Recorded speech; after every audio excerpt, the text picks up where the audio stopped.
When the topic of Tartaria is mentioned, people often like to involve a great global empire erased from history, great resets, Antiquitech, Mudfloods, giants, and whatnot.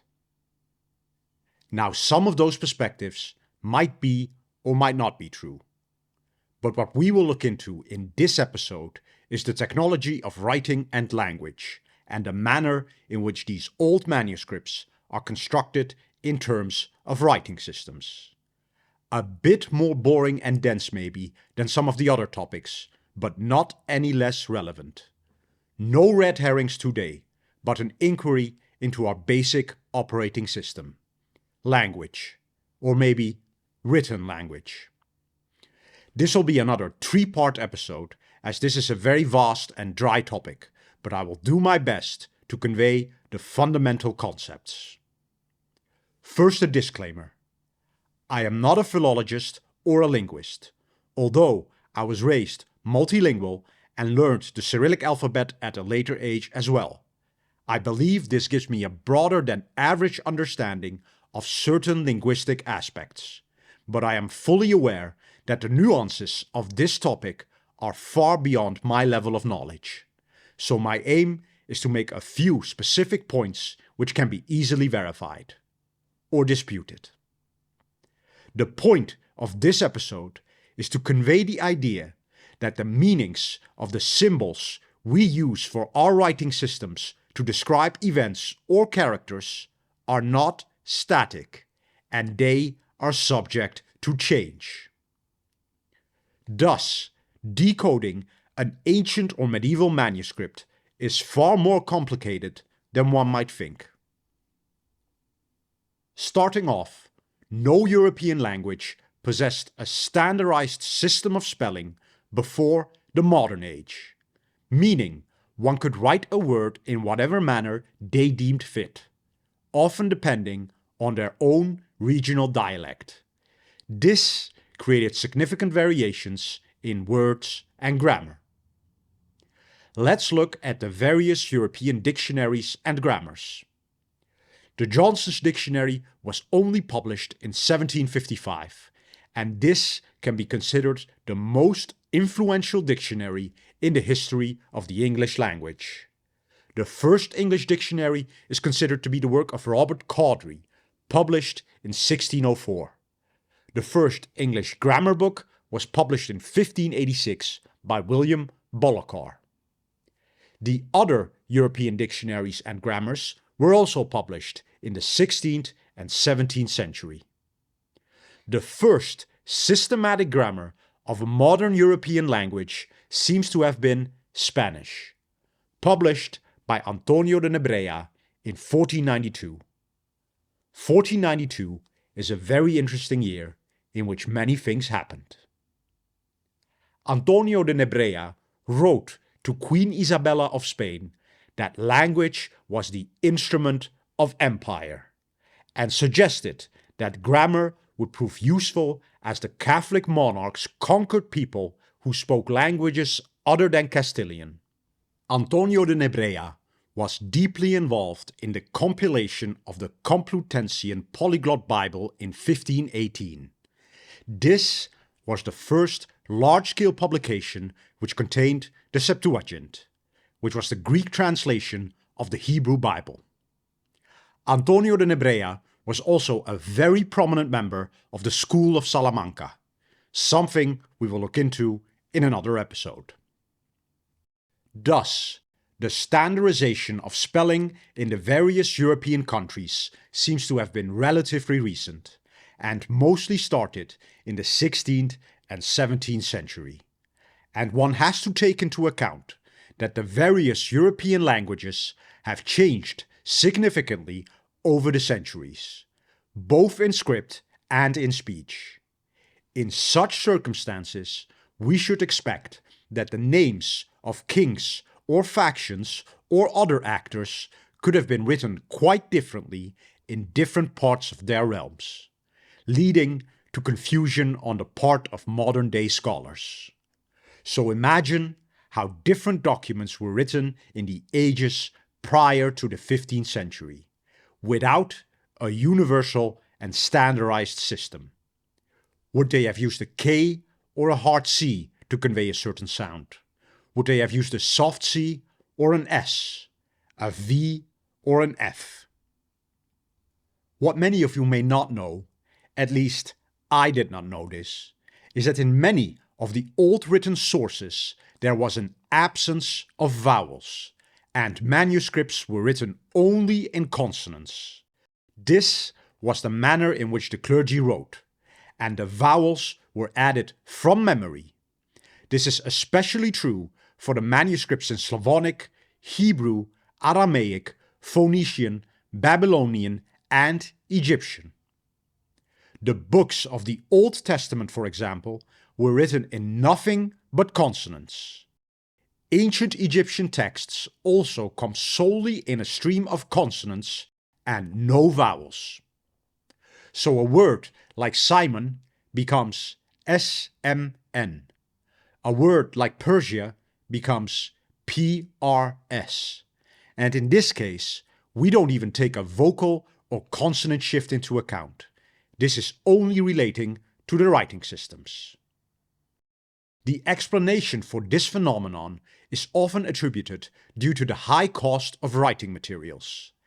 As a result, over time, the vowels were most likely confused, forgotten, or replaced by other symbols. But to add to the confusion and complexity of text interpretation, we currently, in the West, read from left to right. But many of the ancient manuscripts were not written in this manner, as many manuscripts go from right to left. For example, Arabic, Aramaic, Hebrew, and Persian documents go from right to left, while Old Greek uses both left to right as right to left. Some Greek texts use left to right and right to left in the same text. This is called the boustrophedon style. But in this style, not only is the writing direction reversed, but the letters are also reversed. Yeah. Imagine how ambiguous the interpretation could be. A description like SMN could mean either Simon, but it could also mean Osman, which is the Turkish word for Ottoman. And if we take pronunciation into account, Simon could be Simon or Simeon. The description of PRS could mean Persia, or it could describe Paris, but also Perseus. But it could also describe Prussia. Now, if that refers to the Baltic Prussians, also called the Old Prussians, or if it refers to the Teutonic Knights who conquered Prussia in the 13th century, is something for another episode. So, when handwritten copies or translations were made, and the reading direction is not taken into account, which could easily happen, for example, in the translation of an old Greek text, which could go in both directions, a description, like in the example as SMN, could also have been written or erroneously copied as MNS, adding to the confusion of text interpretation. Another example is how a name like Kaspar could transform into Rapsak. For example, if only consonants are used to describe the character Kaspar, this would be CSPR, or KSPR, or even KSBR. But if the reading direction changes, this can become RPSC, or RPSK, or even RBSK.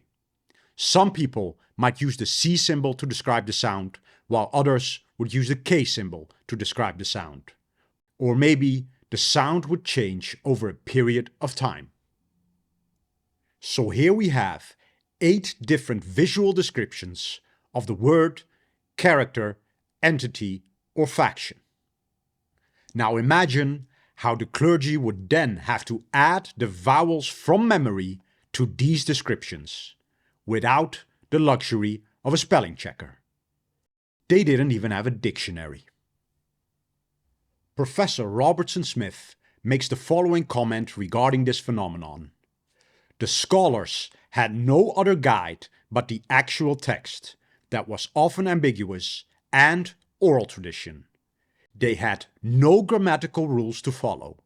The Hebraic that they wrote in often allowed for verbal constructions that were impossible in the ancient language. Wilhelm Gesenius, who may be considered a founder of Phoenician studies, wrote in reference to this, "It was easily understood how imperfect and unclear such a writing method had been." Also take into account, no typewriters were used, but everything was done via handwriting, and various scripts were used over the ages with their own regional differences. So certain letters may have changed or confused during the course of time. Let's quickly look at a few examples at the confusions and changes within medieval and ancient manuscripts. The cursive F, for example, is very similar to the T and was often confused in medieval times. But the letter F can also easily be confused with a P. The letters F and T have a flexion with the PH, because when Greek was translated to Latin, the Greek phi was approximated as PH. In the Middle Ages, the letters V and U would often swap positions and be used interchangeable with each other, probably because of their similarity. The letter N often confuses with the letter M, but would also often confuse with the letter R and the letter U. The letter B often confuses with the letter P. The letter L often confuses or interchanges with the letter R. The letter S often confuses with the letters Z or C. The small t would also often confuse with the small c. The letters P and Q, as the letters B and D, would also confuse. Well, I guess they are kind of similar if one reads in an opposite direction. The Greek lambda and tau were often confused, particularly in the uncial script, since they were considered similar in handwriting. The letter J was also not a distinct letter. The letter I would be used instead. So the letter I would serve both vowel and consonant roles, and thus the long I could be easily misread.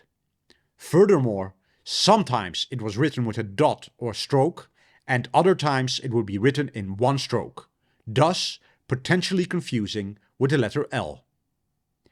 These were just a few examples, so imagine how many letters could have transformed over the ages due to this matter, and thus how many of the ancient and medieval manuscripts could have been misinterpreted.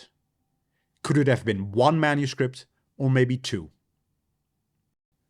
What is also seen in ancient texts is that often a separation space was not used between words. To say it otherwise, there was no space bar.